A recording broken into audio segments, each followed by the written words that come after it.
សូមអញ្ជើញមកទស្សនាភាពអស្ចារ្យនៃកម្ពុជាដ៏ស្រស់បំព្រងកម្ពុជាជាប្រទេសដែលពោរពេញដោយធម្មជាតិដ៏ស្រស់ស្អាតនិងអរិយធម៌បុរាណដ៏អស្ចារ្យរដូវវស្សាបានចូលមកដល់ហើយ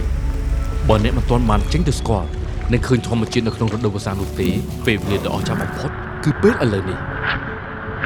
រដូវវស្សាមិនមែនមានតែភ្លៀងនោះទេវាជាពេលដែលធម្មជាតិស្រស់បំព្រងរស់ឡើងវិញស្មៅខៀវខ្ចីលាស់ទ្រោយជីវិតថ្មីព្រៃភ្នំគ្របដណ្ដប់ដោយពពកសក្បុសសត្វតូចៗចេញមកលេងកម្សាន្តជាមួយនឹងទិដ្ឋភាពធម្មជាតិពណ៌បៃតងនេះមិនមែនតែជាពណ៌បៃតងនៃដើមឈើទេប៉ុន្តែជាពណ៌នៃជីវិតពណ៌នៃក្តីសង្ឃឹម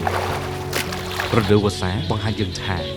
បន្ទាប់ពីភាពស្ងៀមស្ងាត់នៃរដូវប្រាំងគឺជាពេលវេលាដែលចាប់ផ្ដើមជាថ្មីការទៅទស្សនាទេសភាពនៅរដូវវស្សាមិនមែនត្រឹមតែការដើរលេងទេប៉ុន្តែជាការរៀន